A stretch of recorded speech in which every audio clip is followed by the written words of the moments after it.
Kira saya juga. Itu di belakang Agung nggak? Di depan dong sama Iken. Deketin sama. Oh enggak. Oke, karena sudah sore juga dan dipercepat.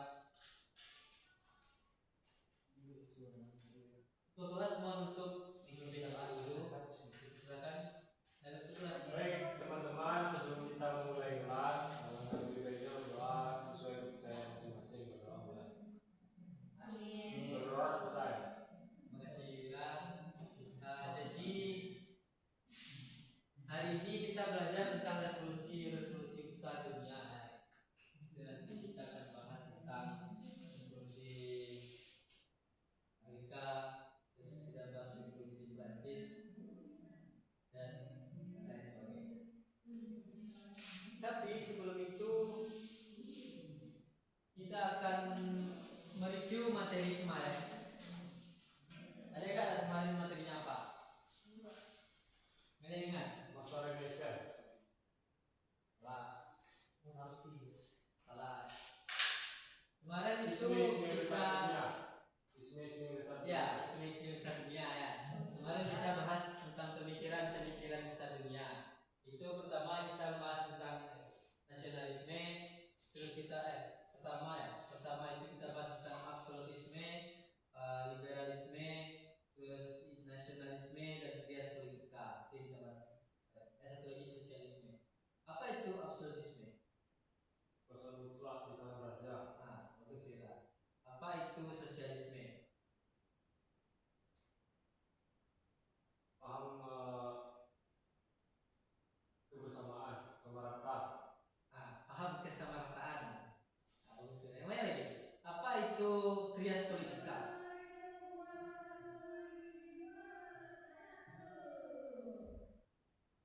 Ingat, trias politika itu adalah konsep kenegaraan di mana dipegang oleh tiga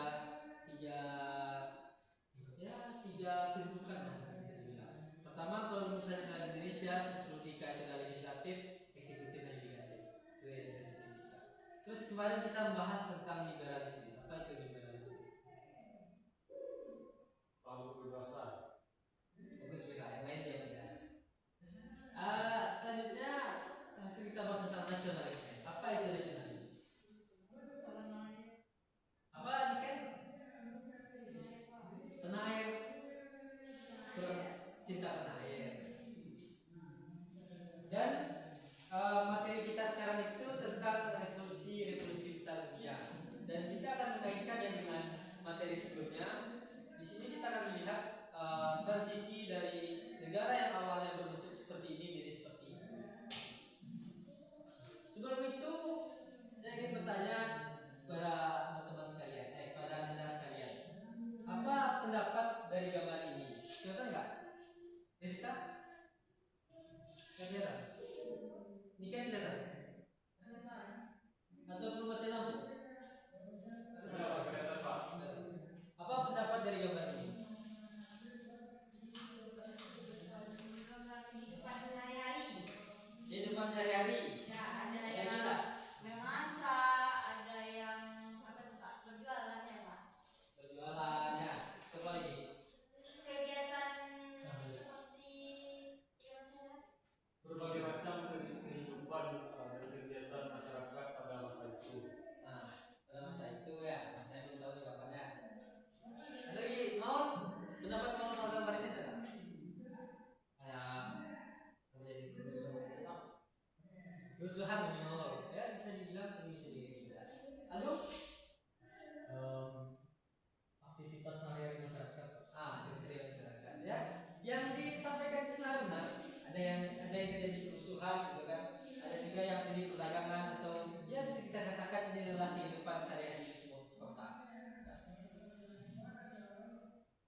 hanya sebuah ilustrasi di mana kita melihat orang yang tengkorak menggunakan salib atau tengkorak menggunakan menjadi pasukan itu sebenarnya adalah orang-orang gereja.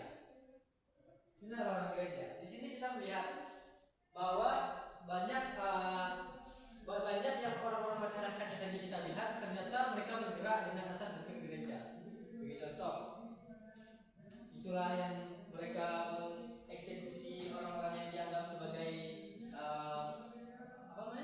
yang orang sesat, gitu kan, dan ini yang pasukan salib dan lain sebagainya. Itu adalah yang terjadi pada masa abad pertengahan.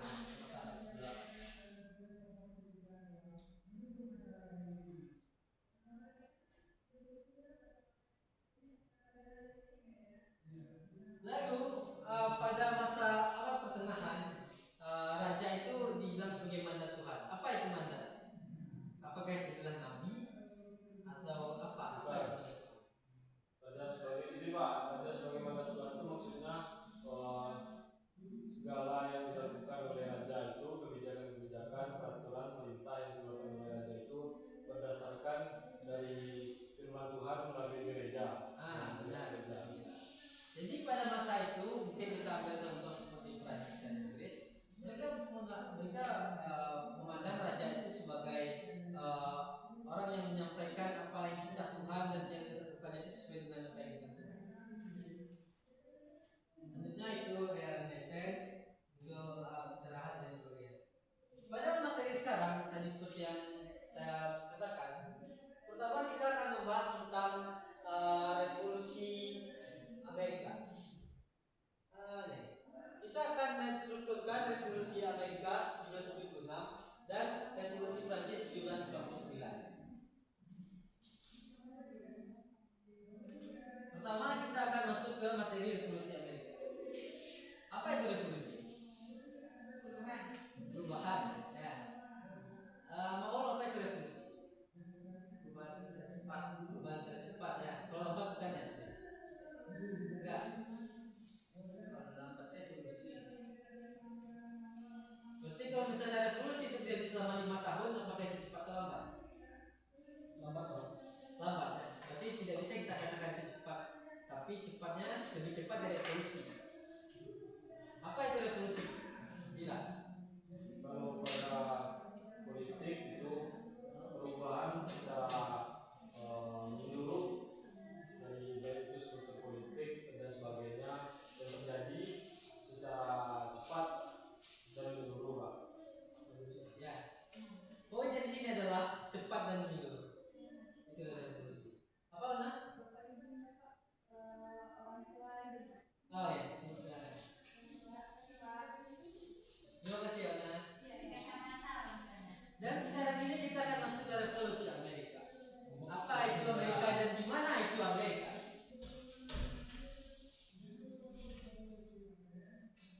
Di mana Amerika?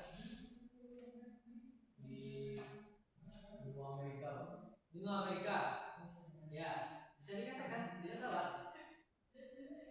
Di mana Amerika lebih spesifiknya? Di sebelah Samudra Pasifik dengan Samudra Atlantik. Semuanya di sebelah Samudra Pasifik, sama seperti di Amerika. Ada yang tahu? Amerika, lebih tepatnya Amerika Serikat, itu berada di bawah Kanada, di atas Meksiko, atau bisa kita katakan sebagai benua Amerika Utara. Ya, itu lebih tepatnya mengatakan di mana Amerika Serikat. Sebelum itu, jadi masih ingat nggak siapa penemu benua Amerika? Christopher Columbus. Salah. Viking Pak. Salah. Bisa dikatakan itulah penemu, bisa dikatakan tidak. Kalau misalnya kita katakan penemu pertama kali benua Amerika itu adalah bangsa Indian yang mampu berjalan dari benua Asia sampai benua Amerika melalui es. Itu ada di perujungan Rusia sampai ke Amerika. Itu adalah pertama kali bangsa Indian masuk dan penemu benua Amerika. Yang kedua mungkin kita katakan tadi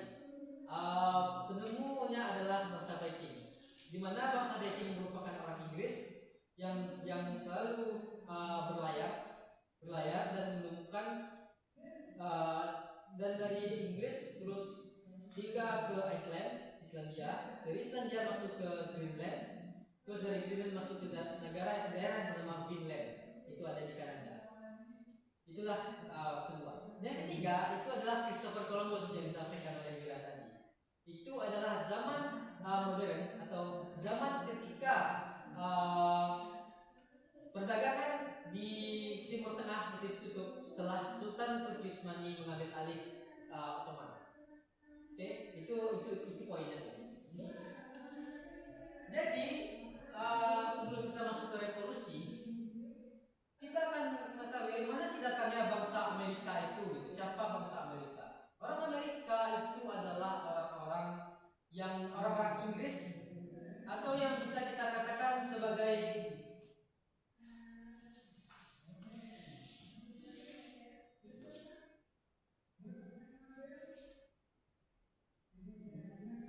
yang bisa baca bangsa Puritan ya. Bangsa Puritan atau orang-orang Puritan yang lebih tepatnya, bukan bangsa karena mereka masih satu ras atau satu. Bangsa Puritan itu adalah mereka yang tidak ingin kerjasama dengan gereja di Inggris.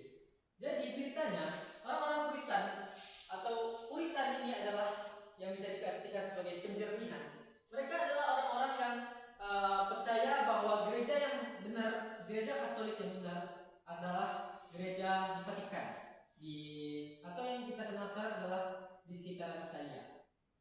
Ya, Italia. Ketika Inggris mulai memisahkan diri, membentuk gereja baru dan memisahkan diri dari keabsurdan Paus, bangsa Puritan ini dia tidak setuju dengan Inggris, di mana ternyata agama waktu itu jadikan politik. Maksudnya di sini, ketika kamu berdoa, kamu wajib bayar pajak. Ketika kamu pergi ke gereja, kamu wajib bayar pajak. Dan orang Puritan ini tidak setuju, dan orang Puritan ini sukanya bahwa sistem gereja itu sama seperti di Vatikan, dan Paus bagi mereka adalah orang Vatikan, adalah tinggal di Vatikan. Itulah bangsa Puritan. Nah, karena tidak setuju dengan pajak, makanya mereka pergi ke Amerika melalui kapal perdagangan. Karena itulah mereka berlayar dari Inggris sampai tiba di penghujung Amerika, yang sekarang kita kenal sebagai 13 koloni. 13 koloni sebenarnya ini dulu tidak disebut koloni. Tinggal di Amerika yang waktu itu yang mereka datang aja gitu kan, dengan persediaan yang tidak banyak. Mereka membangun kota-kota, membangun desa-desa dulunya ya. Bangun desa-desa itu dengan sangat susah, dengan iklim yang ekstrim waktu itu. Dan ketika mereka sudah jaya, sudah mampu membentuk kota-kota, tiba-tiba datang Inggris yang mengatakan bahwa karena kamu adalah warga negara saya, jadi bagian ini adalah bagian koloni saya. Itulah awal mula kenapa ada peta dari 13 koloni. Inggris datang membuat 13 koloni itu. Lalu mereka menanamkan pajak, lagi-lagi pajak. Dari pajak yang sangat tinggi, karena setelah mengambil 13 koloni, adanya terjadi perang 7 tahun dan sebagainya, kas Inggris itu sangat habis, dan nggak ada lagi duit, dan terpaksa untuk menaikkan pajak yang tinggi. Setelah pajak itu tinggi dan para rakyat itu menjadi tidak setuju. Kenapa kami membayar pajak tinggi? Kenapa ya? Makanya muncul yang namanya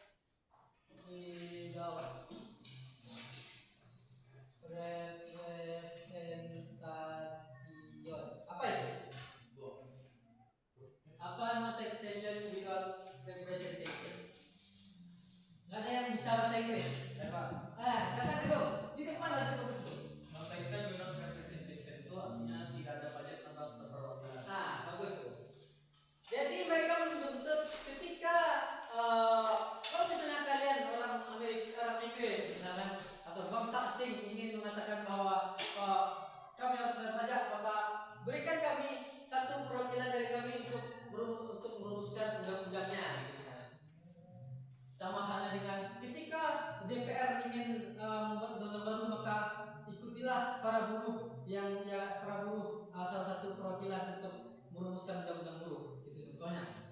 Disitulah awal mulanya. Setelah itu ternyata gagal. Pajak itu ternyata menjadi tinggi sehingga muncul peristiwa yang dinamakan dengan Boston Tea Party.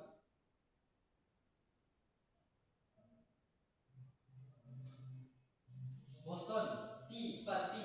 Apa itu Boston? Tempat Pak. Tempat yang mana? Tea. Teh party. Pesta teh. Ya. Apa itu? Apa pendapat kalian dari gambar ini? Ini kan? Ini rakyat teh di sini. Dibuangnya teh. Ya kan? Coba kan? Kenapa teh? Kenapa bukan? Kenapa mereka memilih teh sebagai bentuk pemberontakan? Kenapa enggak gandum? Kenapa enggak makanan sehari-hari misalnya? Kenapa enggak yang lain? Kenapa harus teh yang ada di kapal? Ya, karena teh waktu itu sangat mahal. Makanya ini jadi peristiwa awal.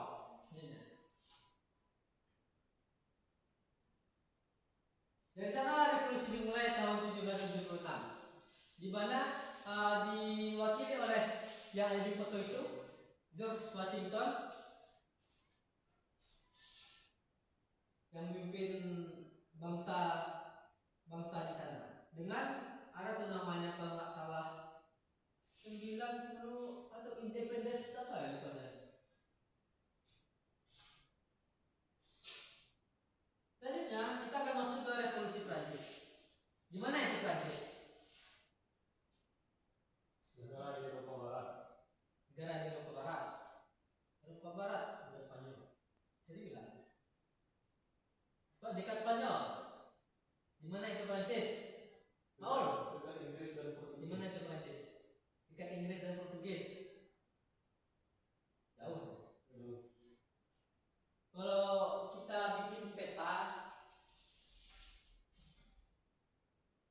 bukan, itu saya dekat Inggris, di bawahnya malah. Kalau Inggris itu kan pulau ya. Nah, ini Inggris. Ini Inggris di Prancis. Dan di Prancis itu adalah Spanyol. Terus di sini dari belakang di Uni Eropa. Di sini Portugis. Iya. Portugal. Nah, ini Prancis. Belanda. Belanda ya, Belanda juga. Belanda di sini. Ada di atas. Nah, ada di sini guys. Dan kenapa revolusi harus terjadi di Prancis? Kenapa nggak di tempat lain? Kenapa revolusi itu tadi itu? Kenapa harus Prancis? Karena Prancis menguasai Eropa. Salah. Bisa Karena dibilang ada benar. peristiwa besar yang melatar belakangi terjadinya pemberontakan dan munculnya kaum-kaum Berontak. bukan. Kalau tepat, tapi bisa dikatakan benar. Karena Kenapa mereka revolusi lah? karena tidak puas dengan pemerintahnya Pak. Itu semuanya. Hampir dari semua revolusi jadi kayak gitu. Karena mereka Lebih tepatnya, kenapa revolusi Prancis terjadi? Kalau kita lihat dari waktu,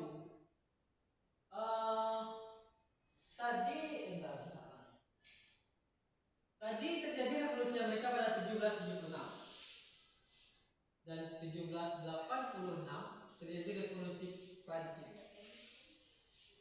Sebenarnya revolusi Prancis itu terjadi gara-gara mereka terinspirasi dari revolusi Amerika. Karena terinspirasi makanya terjadi revolusi di sana. Nah, singkatnya, waktu itu Prancis dalam bentuk yang kita ketahui adalah absolutisme. Ya, monarki absolut. Karena itu, raja adalah saya, negara adalah saya. Di mana itu adalah kata-kata yang dikeluarkan oleh Louis ke-14. Coba digunakan HP-nya. Louis berapa yang mengatakan bahwa negara adalah saya? Itulah materi kemarin.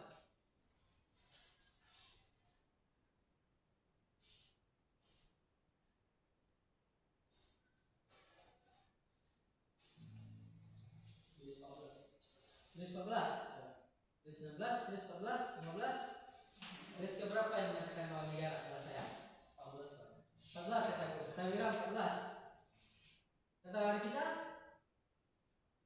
Garis berapa yang mengatakan bahwa negara adalah saya?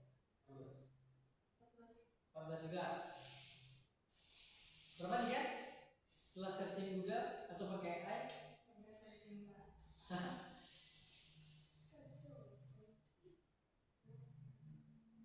Setelah searching. Jadi jawabannya benar atau apa?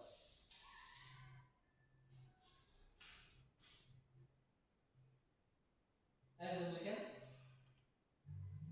Loading, Pak. Lebih nyala senyala.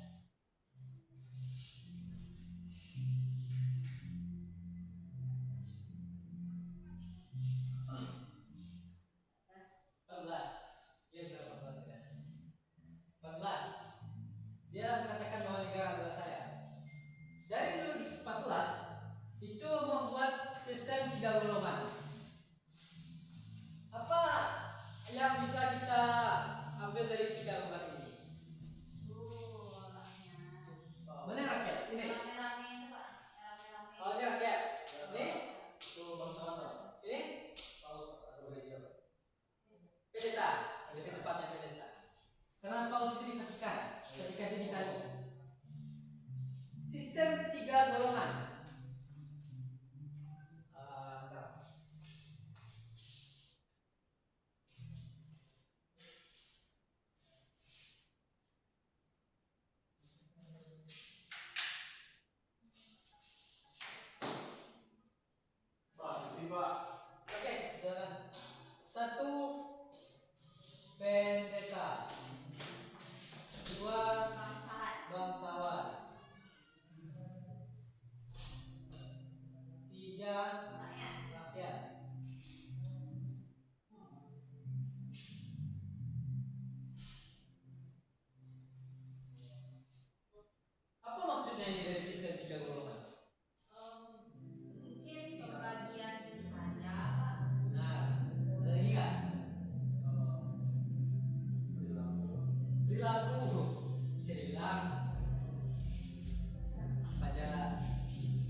salah juga.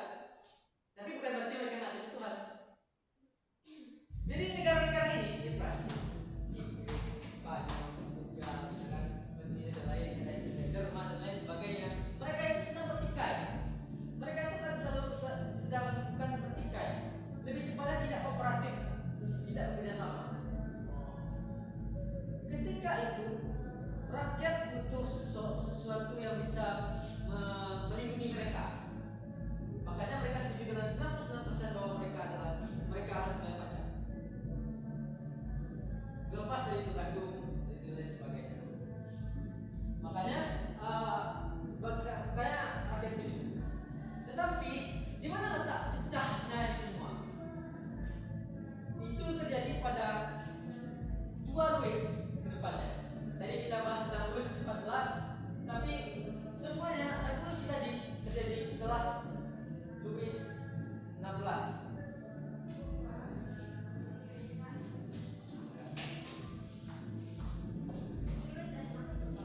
Oh ya, satu juga. X Itu tulis 6. X ya, maunya.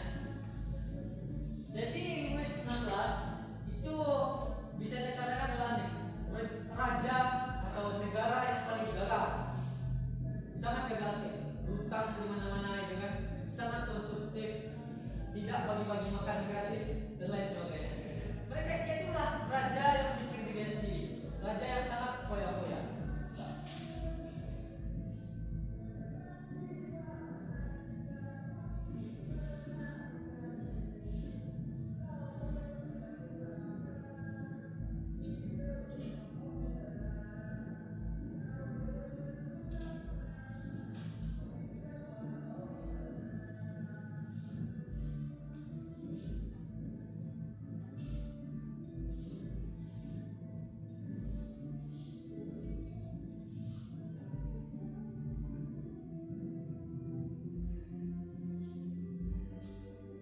Jadi Louis 26 ini tidak pandai dalam perbankan, tidak pandai dalam pemerintah, tidak pandai dalam segala hal.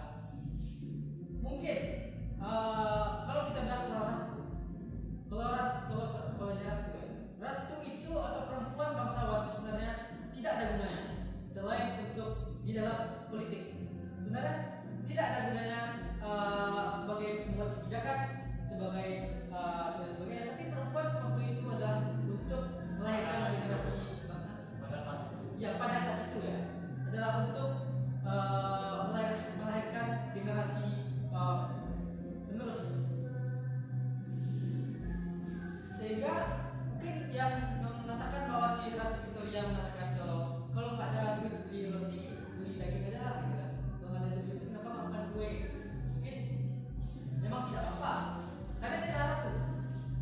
Fungsi, tetapi karena pada saat itu rajanya juga tidak punya otak, gitu. Rajanya juga tidak pandai dalam menjadi raja, makanya terjadilah pemberontakan dari ratu tadi. Padahal rakyat sudah lapar, mereka nggak ada makan, tapi ratu dengan senangnya mengatakan bahwa kalau nggak ada duit, kalau nggak ada roti, ya beli aja daging. Nggak ada roti, ya beli aja kue, makan aja kue, ya kan? Tentu saja rakyat jadi marah. Tetapi sebenarnya ratu itu boleh aja bilang gitu, cuman tidak tepat waktunya. Makanya terjadilah penyerbuan penjara Bastille. Kenapa penjara Bastille diserang? Kenapa bukan istana negara? Karena di sana gudang persenjataan. Bagus juga. Semua persenjataan di Prancis itu ada di Bastille. Sehingga inilah diserang. Sampai habis persenjataan, barulah mereka menyerang ke pusat pemerintahan. Barulah ditangkap Ratu Victoria tadi. Ratu siapa namanya? Ratu. Ada yang ingat ratunya namanya siapa? Ada boleh saksinya apa ya? Ratu dari ratu yang mengatakan Marie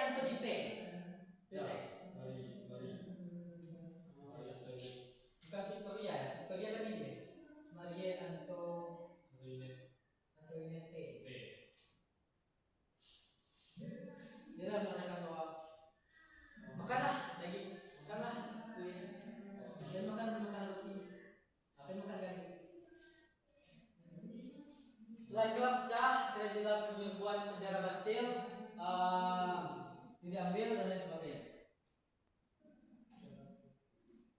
Nah, rakyat itu minta 3 semboyan sebagai setelah itu ada liberté, égalité, dan satu lagi apa? Fraternité. Apa itu? Égalité, kebebasan. Liberté kebebasan, égalité. Égalité. Wah, Coba cari 3 semboyan revolusi Prancis.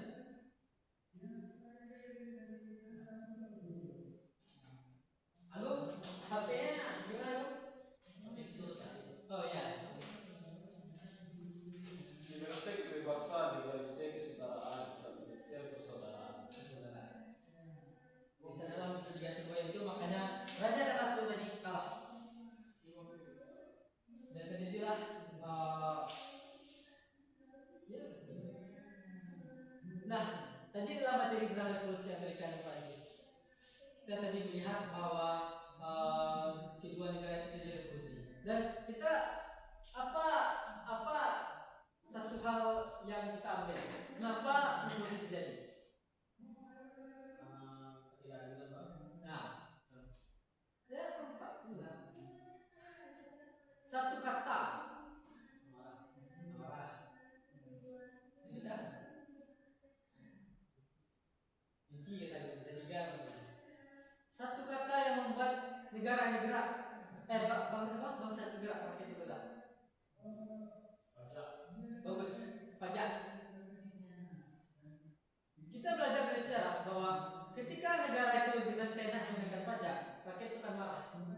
Apalagi ketika kehadiran negara itu dikatakan sedikit. Dari revolusi Amerika tadi lihat bahwa karena pajak mereka tinggi, mereka menjadi marah. Kalau misalnya kita lihat di Perancis, karena negara pajak tinggi tapi negara yang nggak pandai ngatur negara, ya udah, berarti revolusi terjadi. Itulah yang terjadi. Mungkin itu materi revolusi Amerika dan Perancis. Lantas apa yang bisa kita pelajari dari kedua revolusi tadi?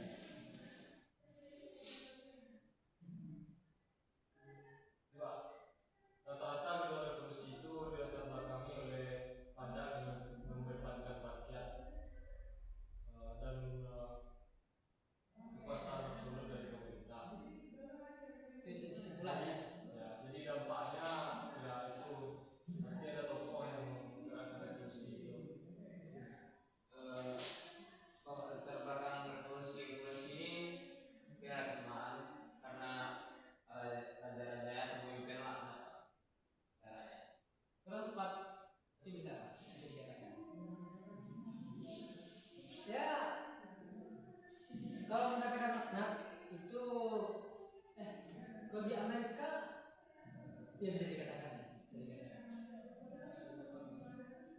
Terus secara kontekstual atau secara kontekstual dalam kehidupan sehari-hari atau dalam bernegara saat ini, apa yang bisa kita pelajari? Apa yang Pak? Kita pelajari dari revolusi atau kita pelajari dari masa itu dengan masa sekarang. Keterkaitannya Pak. Ya.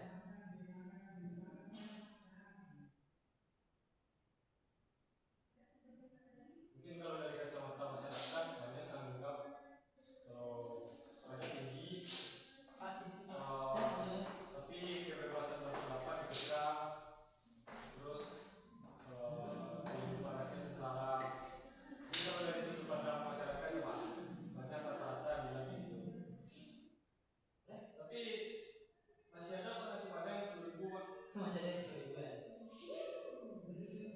Jadi kita apa yang bisa kita pelajari dari masa ini? Masa sejarah itu ada kan, terus diinjak aja dah, bis.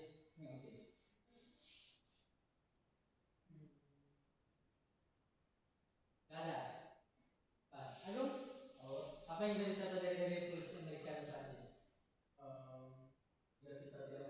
Jika kita merasa tidak adil atau pemerintah itu tidak adil, kita harus mengubahnya dari rakyat itu.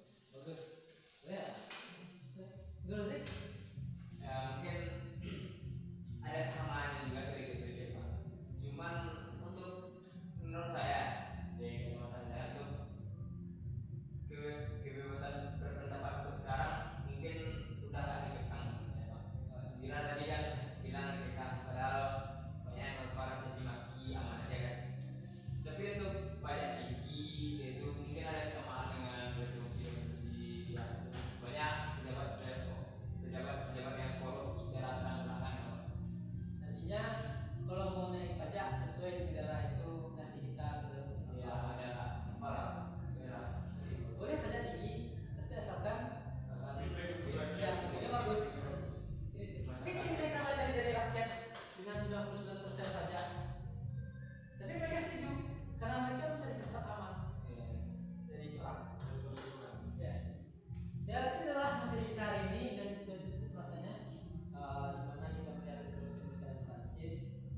Setengah halaman.